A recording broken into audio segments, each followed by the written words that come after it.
everybody.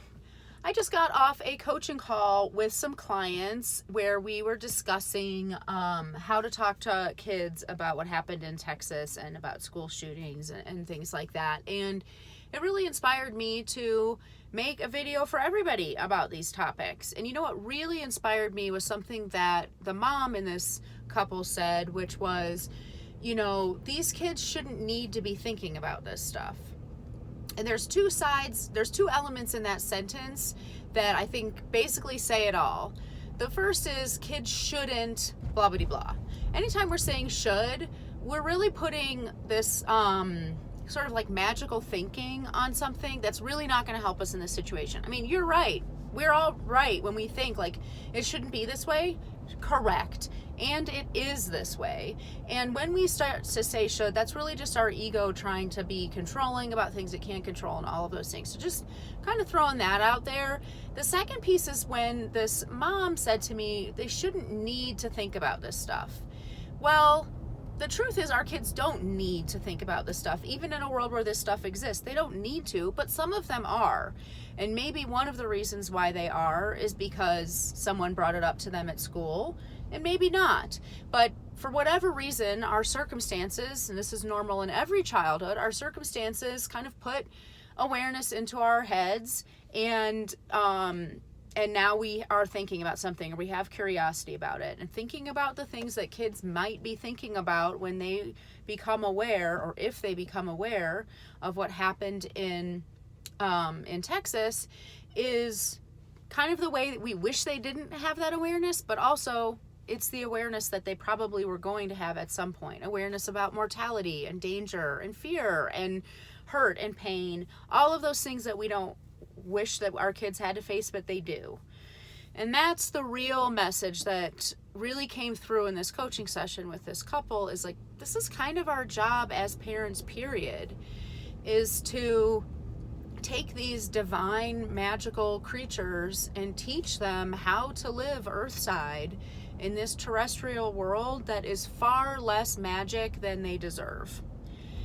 And whether we're talking about dealing with a tragedy that we wish that didn't exist and we wish they didn't have to face, or something really normal but also sad like the death of a pet or a grandparent, or something really painful like divorce, or all of those things, that is the work of parenthood. And when we think it shouldn't be this way, or I'm really angry that I have to have this conversation or whatever, we're really just getting in our own way, because not only are our children magical, divine creatures, but we have that divinity and magic inside of us too. And so let's talk about, how do we do that? How do we teach our kids to live earthside? Whether we wish we had to or not. And I see so many posts about what to say to your kids, how to explain this to your kids. Here's the after school special. Here's the more you know, like soundbite that we can say to our kids to help them process all of this stuff. And that's all really great and important. It is good to have words and tools. But what I really want to offer to you is, like, especially in this coaching session, this mom was not talking about sitting down and saying, hey, daughter, I need to have a conversation with you and tell you what happened in Texas. What she was talking about, and what most of us are talking about, is what do I say if my child brings this to me? Which means, once again, our kids don't need to be thinking about this, but they might be thinking about it. And if they are thinking about it, how do we take care of our kids when they're thinking about something that's heavy and hard and confusing? And the answer to that is two simple things that don't require us to be prepared in advance. It don't require us to have all the answers. It's just simply asking questions and validating our kids' emotions. So a kid comes to you and says, Mom, you know, I want to talk to you about what happened at school, or I want to talk to you about what happened in Texas, or I heard this thing happen. Could it happen to me? Or I feel really scared. Ask questions. We don't need to have the answer. We help our kids find the answer, because what we're really talking about is a difference between stepping in and protecting our kids from hard stuff or shepherding them through hard stuff. And shepherding a kid through something hard means believing in them, believing on that magic and divinity they have in them, and just being a tool for them to find their way. So ask questions. Oh, you're scared? What are you scared of? And when they tell you, validate that. Yeah, it's really fair that you would feel that way. Might feel the same way if I were in your situation. It makes sense that you feel that way. All of that validation, asking more questions. It's literally like you can just alternate between question, validation, and go through that in a way that helps your kid experience their feelings, understand their feelings, see their feelings even more clearly. And we have no idea what this kiddo is going to say, right? A young kid, we might be thinking they're afraid of getting hurt or shot, which is totally fair, and that's probably what we're afraid of. You might say, hey, you said you were afraid. What are you afraid of?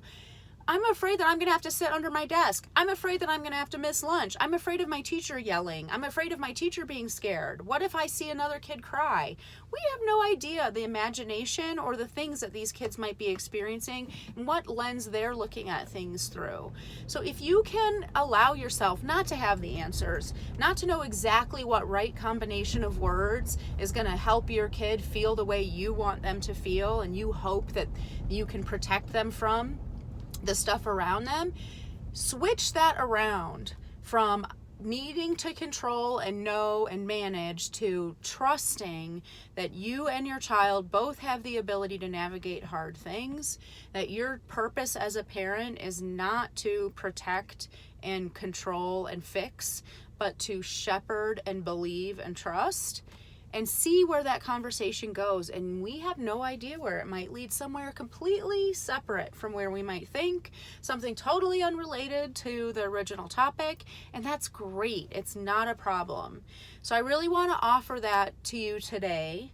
And let me know if that's helpful to you.